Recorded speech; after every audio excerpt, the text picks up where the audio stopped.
जय हिंद साथियों, तो कैसे हैं? चलिए, आशा करता हूँ कि अच्छे होंगे, जाओगे एकदम मस्त होंगे, तंदुरुस्त होंगे। ठीक है, आज के इस वीडियो में हम लोग देखने वाला ज़्यादा क्वेश्चन जो रहेगा आपका जीव विज्ञान से रिलेटेड रहेगा। ओके, जो कि साइंस है। ठीक है, अपना स्कोर कीजिएगा कि कितना आप इसमें सही किए। फर्स्ट क्वेश्चन आपके समक्ष है कि मनुष्य के जीवन काल में कितने दांत जो है ना वो 2 बार आते हैं, 2 बार विकसित होते हैं। तो 20 यानी 20 दांत जो होते हैं मनुष्य के जीवन काल में 2 बार विकसित होता है। मानव शरीर में पाचन का अधिकांश भाग किस अंग में जाकर संपन्न होता है? पूर्ण रूप मतलब खत्म हो जाता है। ठीक है, तो ये होता है आपका छोटी आंत। छोटी आंत के विलाई जो होता है उसमें जाकर के पूर्ण रूप से क्या होता है? भोजन का पाचन हो जाता है। ठीक है, पाचन क्रिया में प्रोटीन किस पदार्थ में बदल जाता है? जब पाचन की क्रिया होती है तो प्रोटीन जो होता है वो किस पदार्थ में बदल जाता है? तो वो एमिनो अम्ल के रूप में बदल जाता है। ठीक ना। आहार नाल में स्टार्च के पाचन में अंतिम उत्पाद क्या होता है? आहार नाल में जब स्टार्च पच जाता है तो अंतिम उत्पाद क्या बचता है? ठीक ना, जब पूरा के पूरा पच जाएगा तो क्या बचेगा? ये बचेगा आपका मल्टोज। ठीक ना, या मल्टोस। ठीक है, ये मल्टोज बचेगा। पित्त निम्न में से किसके द्वारा पैदा किया जाता है? पित्त किसके द्वारा पैदा किया जाता है? तो लीवर यानी यकृत के द्वारा पित्त पैदा किया जाता है। ठीक है, पित्त यानी वाइल जमा होता है किस में? तो ये जमा होता है आपका पित्ताशय में। किस में जमा होता है? पित्त जमा होता है आपका पित्ताशय में। रक्त का शुद्धिकरण कहाँ होता है? रक्त का जो शुद्धिकरण होता है, शुद्ध होता है, वो कहाँ होता है? तो रक्त का शुद्धिकरण करने वाला कौन है? किडनी है। ठीक ना, किडनी क्या करता है? रक्त को शुद्ध करता है। रक्त में लाल रंग निम्न में से किसके कारण होता है? रक्त का जो लाल रंग होता है वो किसके कारण होता है? तो आरबीसी के कारण होता है। आरबीसी रेड ब्लड कॉर्पस्कल्स या सेल। ठीक है, आरबीसी के कारण होता है। अबे आरबीसी के कारण होगा। एक मिनट, क्या क्वेश्चन है? रक्त में लाल रंग निम्न में से किसके कारण होता है? तो रक्त का रंग लाल, रे भाई, हीमोग्लोबिन के कारण होता है। ठीक है, हीमोग्लोबिन के कारण रक्त का रंग क्या होता है? लाल होता है। सफेद रक्त कण WBC व्हाइट ब्लड कॉर्पस्कल्स का मुख्य कार्य क्या है? तो यह क्या करता है? ये रोग प्रतिरोधक क्षमता धारण करता है। WBC, ठीक है, रोग प्रतिरोधक क्षमता, इम्यूनिटी बना करके रखेगा। रक्त समूह के खोजकर्ता कौन है? रक्त समूह जो ABB ब्लड ग्रुप जो होता है उसके खोजकर्ता लैंडस्टीनर है। ठीक ना, लैंडस्टीनर जो है रक्त समूह के ब्लड ग्रुप के खोजकर्ता है। RH फैक्टर का पता लगाया। RH फैक्टर का पता कौन लगाए? ठीक ना, होता ये लैंडस्टीनर तथा वीनर, ये दोनों मिल करके RH फैक्टर का पता लगाए थे। ठीक है, मनुष्य के मस्तिष्क का सबसे बड़ा भाग कौन है? तो मनुष्य के मस्तिष्क का सबसे बड़ा भाग जो है ना वो आपका प्रमस्तिष्क है। ठीक ना, प्रमस्तिष्क जो है यह मनुष्य के मस्तिष्क का सबसे बड़ा भाग है।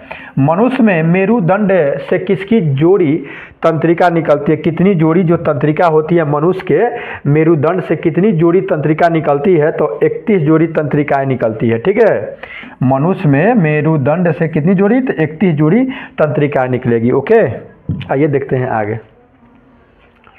अगला क्वेश्चन है, सर्वप्रथम जीवों का वैज्ञानिक वर्गीकरण किसने प्रस्तुत किया? सर्वप्रथम जीवों का वैज्ञानिक रूप से तरीका से वर्गीकरण करने वाले कौन थे? कैरोलस लिनियस थे। ठीक ना, जिसको लिनियस याद रखिएगा, कैरोलस लिनियस। ओके, स्पीसीज शब्द का प्रयोग किसने किया था? तो स्पीसीज शब्द का प्रयोग करने वाले जो व्यक्ति थे वो थे आपका जॉन रे थे। ठीक ना, कौन थे? जॉन रे। Option number B it is right answer. ठीक है, जॉन रे।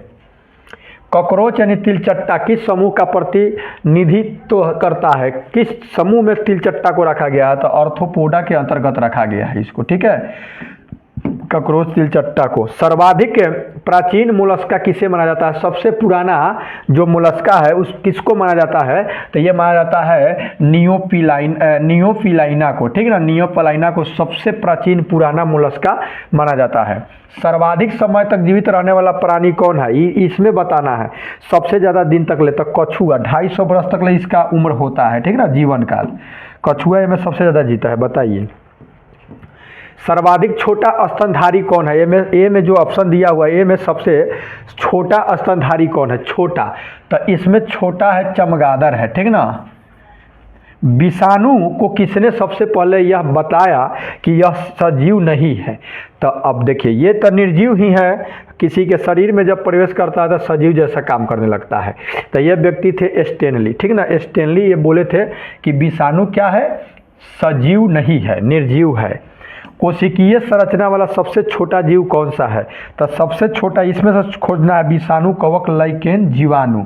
जीवाणु जो है बैक्टीरिया, यह कोशिकीय संरचना वाला सबसे छोटा जीव है। ठीक है।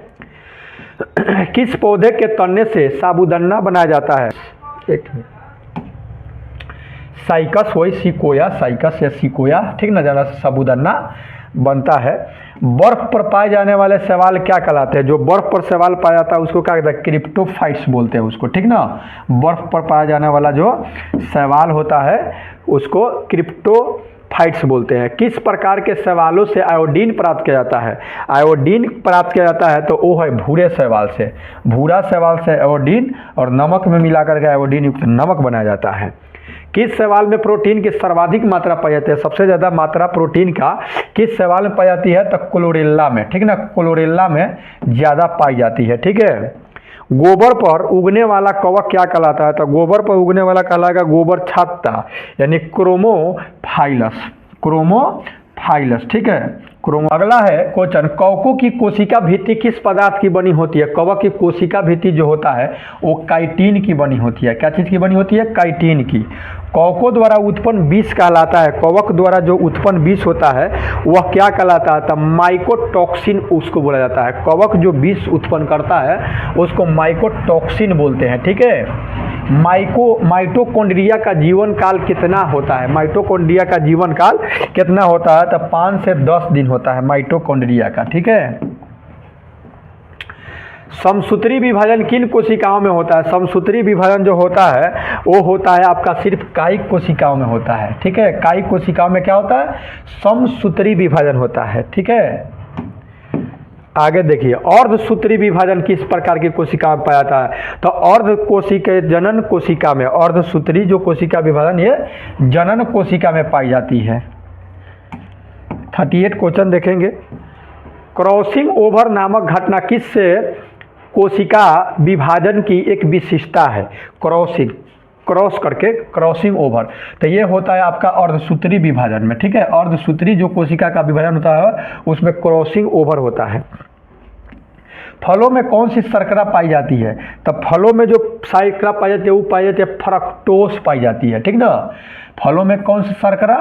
चीनी का मतलब फ्रक्टोस। प्रकाश संश्लेषण की प्रकाशीय प्रक्रिया की खोज किसने किया था? प्रकाश संश्लेषण की जो प्रकाशीय प्रक्रिया की खोज करने वाले व्यक्ति का नाम क्या था? तो हिल थे। ठीक ना। प्रकाश संश्लेषण प्रक्रिया में कार्बन डाइऑक्साइड के अपचयन के फलस्वरूप बनता है। कार्बन डाइऑक्साइड के अपचयन जब होता है तो ग्लूकोज बनता है। ठीक ना। फोटोसिंथेसिस की क्रिया जब होती है तो ग्लूकोज बनेगा आपका। ठीक है। कार्बन डाइऑक्साइड अपचयित होगा तो। मनुष्य में कितनी जोड़ी लार ग्रंथियां पाई जाती है? तो मनुष्य में जो पाई जाती है 3 जोड़ी लार ग्रंथियां यानी 6 को पाई जाती है। लार यानी सलाइवा में कौन सा एंजाइम पाया जाता है? तो सलाइवा में आपको पता होगा टाइलिन पाया जाता है। ठीक ना। टाइलिन पाया जाता है ना। हाँ, टाइलिन। दूध को दही में कौन सा एंजाइम परिवर्तित करता है? तो दूध से दही बनाने में जो एंजाइम है वो रेनिन है। ठीक ना। रेनिन जो है यह दूध से दही में क्या करता है? परिवर्तित करने वाला ये एंजाइम है। ठीक है। तो ये था मोस्ट इंपॉर्टेंट अपना आपका 38 क्वेश्चन। ठीक है। आप अपना स्कोर भी बताइए कमेंट करके कैसा लगा। ठीक है।